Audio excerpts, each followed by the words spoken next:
Big ideas start with a spark. At Tassi's, we use that spark to ignite the fire in ourselves and our kids. So with the trust we build and the knowledge we share, we can grow together and stand tall, creating opportunities to advance in business while setting an example for the next generation. Whether you are starting fresh in Portugal or expanding globally, we're here to support each other. This is more than a network. We are a community that sets the examples for the leaders of tomorrow.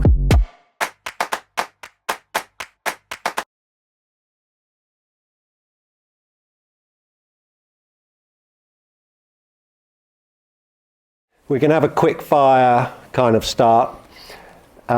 Please share with us 2 big trends that are happening in business actually today that you're working on or your clients are working on.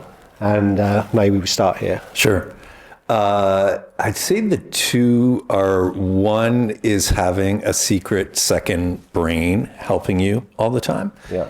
And the second is just things moving autonomously.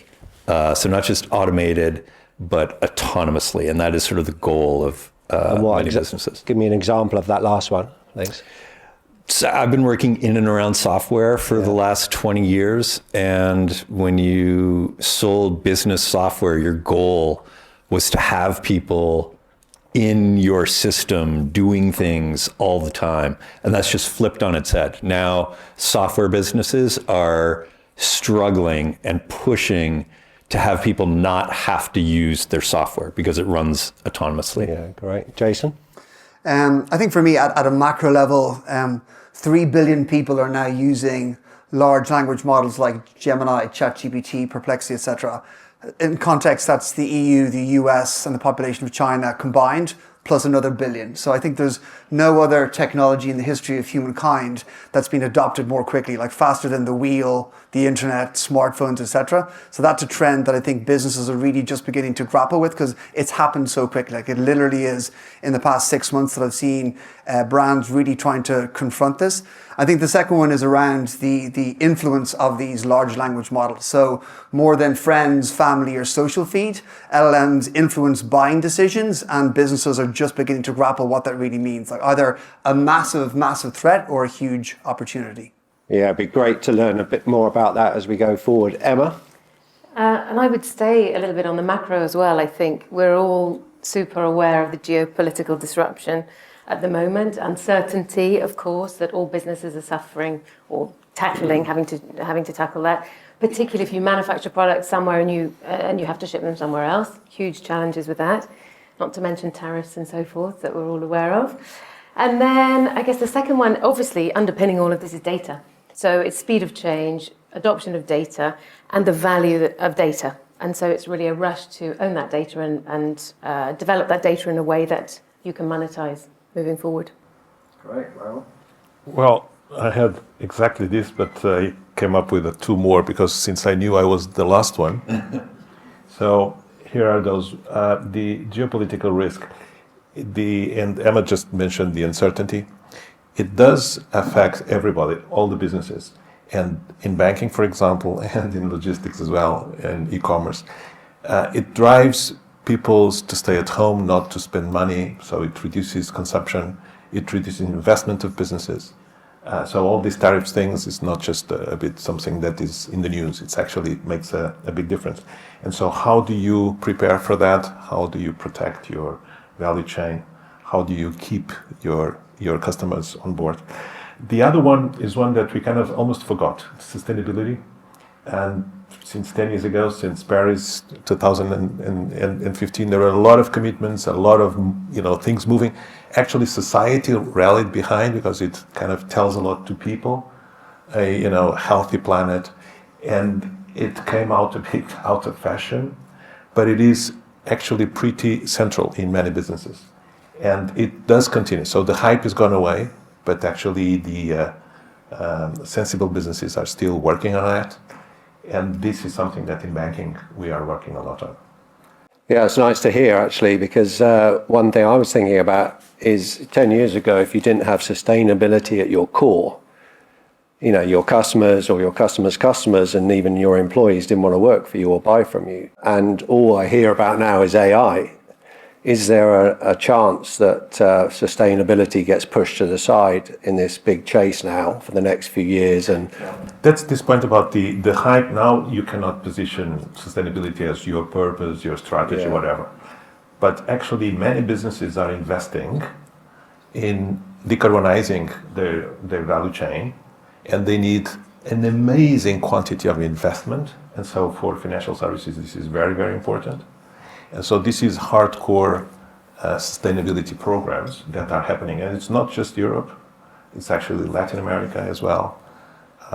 In the US, less so since 2 years ago, even many projects have stopped, but many others are actually continuing. So it is just going slow motion, but it is definitely continuing.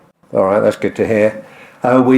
This is titled The Future of Business, but as Andres from Microsoft was just telling us, the future's now.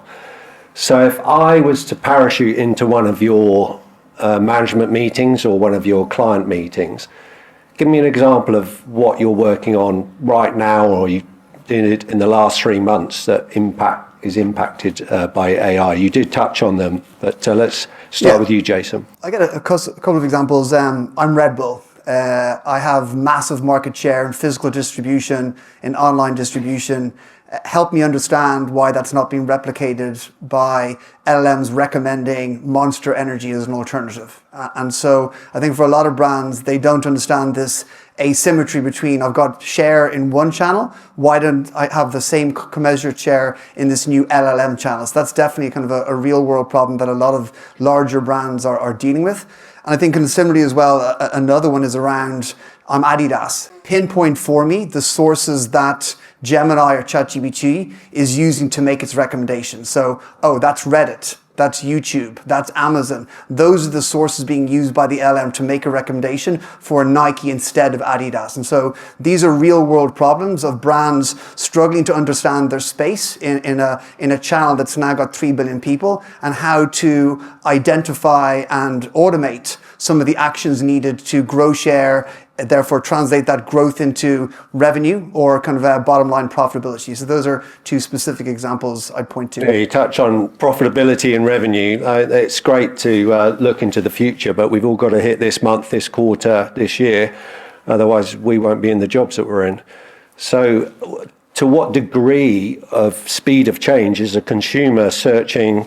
They used to go into a store to buy an Adidas product, then they kind of Googled it. To what degree now do they search through an LLM? To a significant degree. Now, I think the disconnect, like often consumer adoption is significant of technology is often well ahead of where businesses are, where brands are. And so you often kind of get this lag. But I think on the business side, I think this year is going to be, there's 3 trillion of committed investment into AI, infrastructure, etc. I think you're going to see the beginnings of a bloodbath, kind of meaning investors are going to start challenging, you've made these investments, que pasa? I need to start seeing return. And that's ultimately, Richard touched on this. I think for a lot of businesses, it's translating hype into genuine automation. So show me the cost savings. This is a new channel. You're not hiring another 10 people. Like, I need you to do more with the same, and that's going to come through automation. So that automation brings either cost reduction, because you don't need the same number of people for the same number of activities or even more activities. But I think that translation into measurable attribution in terms of either revenue growth or cost saving, which comes into your P&L, is going to be really important as an increasing emphasis over the next 12 months. Great. Well, let's pick up. I was just going to say, I think it's interesting. I don't know if people saw, it was a week or two ago, but OpenAI announced that there would now be, or very soon, there would be ads inside of your ChatGPT chat. And so it gets to your question of, like, people used to shop, in physical stores, then they Googled it, now they're chatting and getting good information. But the enshittification of AI is now beginning to happen. In the same way, I think one of the beautiful things about chat was that when we started using it, we realized how crap Google was, right? It was just a sea of optimized pages, not really delivering information, but trying to get you to do something or monitor. And chat was this beautiful breath of fresh air. It's now being enshittified, I think is the technical term Yeah, for I can it. tell you're a tech guy. Yeah. Right. It sounds like there's a lot of work to be done in a short period. But I've long admired the surfers. I'm not a surfer at Ginja and Nazare. And in a way, you're leading surfers out there bobbing around in the ocean when the biggest waves that have ever hit the business community have started rolling up.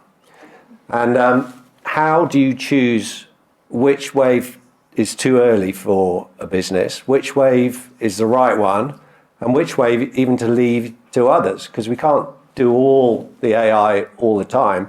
So you're the business surfers. Emma, you look like a surfer. Why don't you, how do I pick the right wave? I've only got so much time and money. I think I would use a couple of examples, and I think I'll put it into context and sort of build on what Jason and Richard have said. So 5 years ago, for example, we were sending teams at Nike to LA or New York 6 months ahead of launching the product in the stores, which we'd positioned as brand experience stores, not just as transactional retail. And we were 20, 30 people on the street. We'd spend one whole day getting the shot of 5 runners for one image, so that all 5 runners had all their feet off the floor at the same time. I mean, these days it's bonkers, right? 2, 3 years ago, starting to create ads. I was working for a drinks brand out of London, looking at this creative that was coming back, cool kids at festivals having a drink. And honestly, the hands and the feet just looked off. You know, the skin looked a bit weird. It wasn't quite right. The AI was generating models that, frankly, you know, everyone sort of recognized. So it comes with risks. And we were sort of saying, well, who owns the image right to that person who looks like someone we know? It doesn't quite look right. These days, of course, you can do it all in a matter of hours, a whole campaign, and you don't even have to make it regionally, locally specific. So we would literally, back in the day, we'd have to shoot the women's seasonal looks, one way for the UK, one way for the US, one way for China. These days, it's just so much more easy. tailored marketing can be done much quicker. So with risks. yeah, you better be agile. Raul, you grew up in Portugal. You've got to be a surfer. So how do we pick the right waves, us business people? I have 7 surfers at home. Well, there you go. The IBM guy who came before, he was saying that there are like 4 different things that you can do with technology and AI in companies. My formulation is a bit simpler to address these waves. I see these waves coming in 2 C's. There were, of the 4, 2 had to do with working outside, developing new things for clients, serving clients in a different way, in a better way. That's the C outside. And then there is the C inside, where you basically use AI to make the organization not just perform better. Actually, you change everything. It will also perform better. It will feel very different. And so a couple of examples, and then I will answer your question about these waves. A wave outside, and I was just inspired by your example. We all have our banking apps. They look fundamentally the same. They are actually the same if we bank with the same bank. Why? We do different things. Every day I look at different things. I probably do some transactions. So at BBVA, our app right now is the same technically everywhere in many countries in the world, but it adapts automatically, intelligently, based on what you want. So yours will look different when you just go in. And so this adaptation is totally AI-driven these days. And it will always, if you change the things you're doing, it will change with you. An example of the waves inside of the sea that you can surf, again, in the bank, or let me give an example that everybody will relate to. Mailmen used to know all the streets and drop letters, right? Now there are not so many letters. And the mailmen actually rotate, they retire, there are new guys, the guy that has been there for a month. How does he know how to go? And, just cannot follow a map.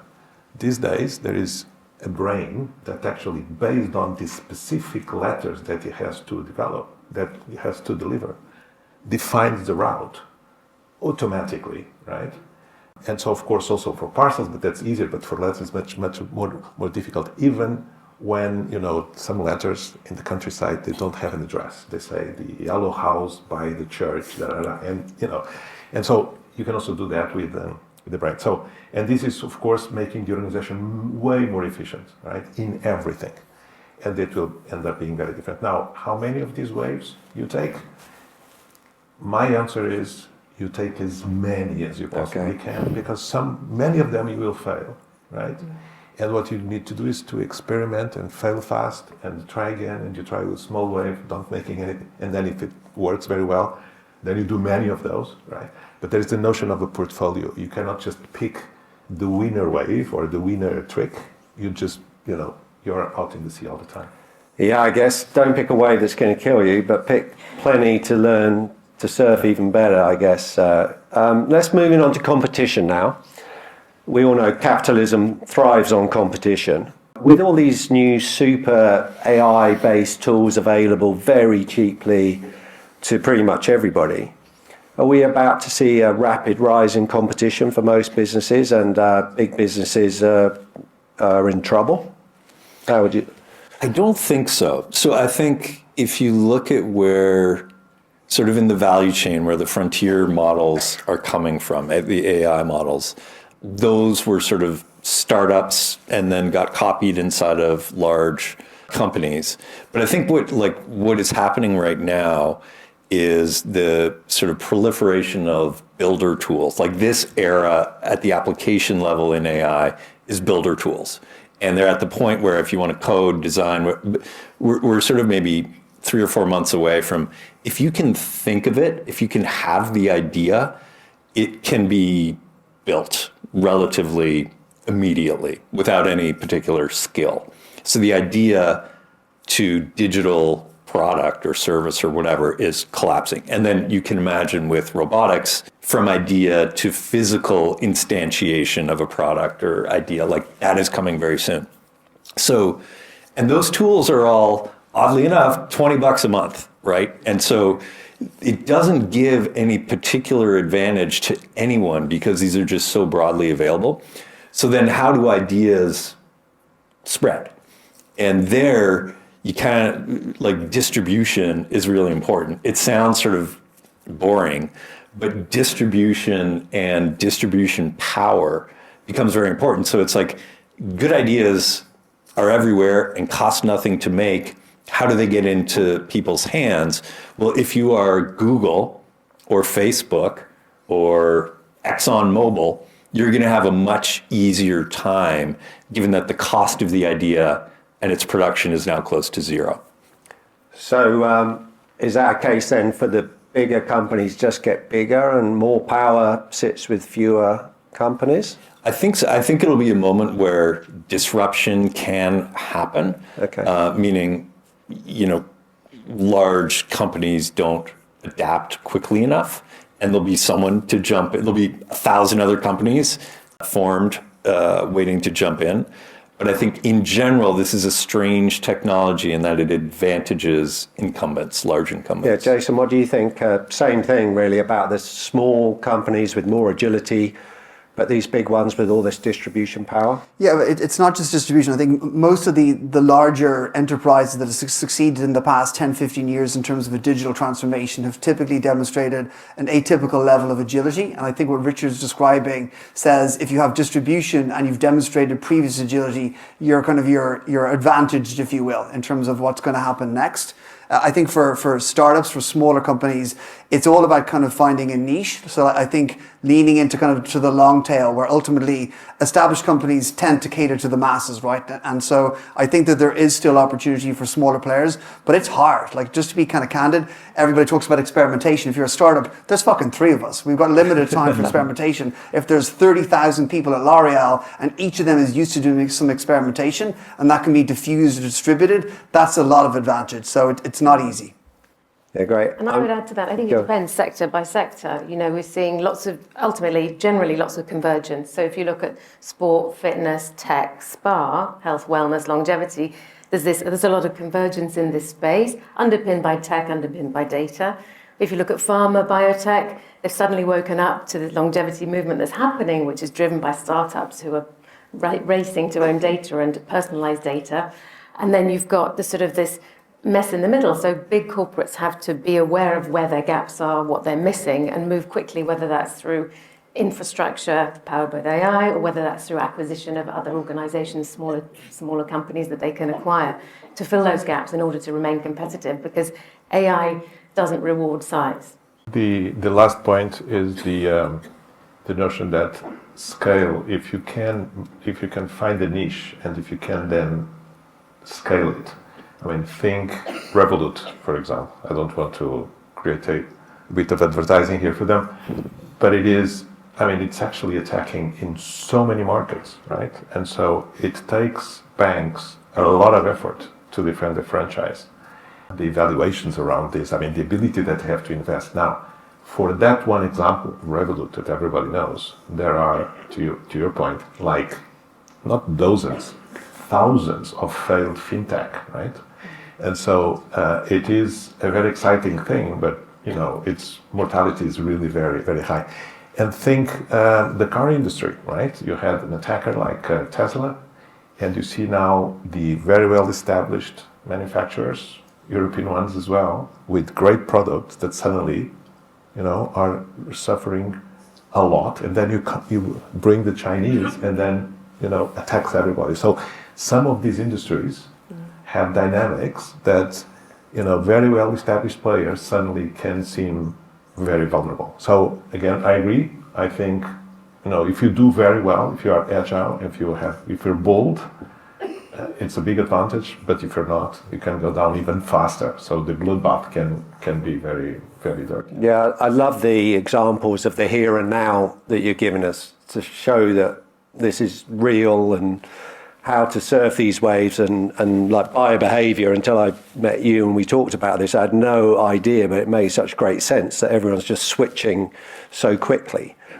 I'm going to put you on the spot, and the nice thing is I don't have a crystal ball in front of me, so I don't know whether you're right or wrong. But if you were to give a bold prediction for 5 to 10 years' time for business, of course we don't know whether we're going to be right or wrong, but some big bold, and you can go for it because this is a safe place. We're just friends. We'll not be here in 10 years to check. So do you think, in 5 years' time, you'll just be a bunch of iPads and we'll be asking Gemini, ChatGPT, Anthropic, these things? But go ahead, one big, bold prediction. Yeah, I think massive, massive, massive consolidation of capital and wealth and a new techno-feudalism. Yeah, run by Peter Thiel. I'm with you on that. Yeah. The socio-economic impact is going to be huge. Jason? I'm going to stick on the people, the consumer side. I think 5-10 years from now, I think a near majority of people under 25 are going to be using an AI intermediary as their primary interface for businesses. So if you're a business, you're kind of fucked, because that completely rewrites the DNA of how you deal with people. Like, it's not people anymore, it's dealing with an agent. And I think that's going to become, particularly with kind of alphas and Gen Zs, the dominant model for many people. Emma? I think what's interesting is now, we can have a market segment of one. So with AI and all the great businesses that we've got in this space, we can be a lot more better informed in terms of how we market to one individual and be really, really personalized. But I think what will help in that sense is there may not be any fixed pricing. So imagine how the world can change if we have that dynamism in the marketplace and we can target one person at a time. Very good, Raul. Many stores, the buying experience, to your point, the buying experience is going to change so much for the better if you are no longer walking to a store, right? And so we'll see, basically e-commerce, new definition of e-commerce, taking off and taking away most of the buying experience of people, right? That will be done with some sort of an agent. And so why would you go to a store? So people will do it much faster. They will be receiving whatever they want out of home, in lockers, in whatever, right? And so they will spend a lot more time socially with each other because they don't have to spend time with work and, in shopping centers and things like that. So the logistics will change, the warehouses will be massive, right? Because things cannot come from China. You want them, this afternoon, delivered anywhere, and so, the goods will come. So all the bank branches that you've seen, they actually disappear. We've been saying this for 30 years, but I think this time will happen, right? Because they are not needed. And so it's going to be quite exciting times, I think, if we use the time well. The time we free up, if we use it well. Yeah, it's a great segue, and I know I'm the host, but I'm going to add mine in if you don't mind. I came up through the health and fitness industry, and my parents thought I was a bit of a loser for not getting a proper job when I was working in a gym. And now I'm hearing this term IRL, in real life. The in real life economy, such as all this spare time, you said, going shopping, hopefully going to your wellness facility and my gyms. I think there's going to be a massive rise, actually, in the in real life economy, and there'll be huge opportunities. And so for those that have children that are worrying about whether there be jobs or what type of jobs, don't underestimate the in real life economy, which is going to be boosted. So wrapping up, I just want to say thank you, because I spent all day with you guys. These are great surfers, you're great surfers. Whichever wave you and your families decide to surf, I wish you great surfing, and let's enjoy the rest of the day. So thank you. Yeah.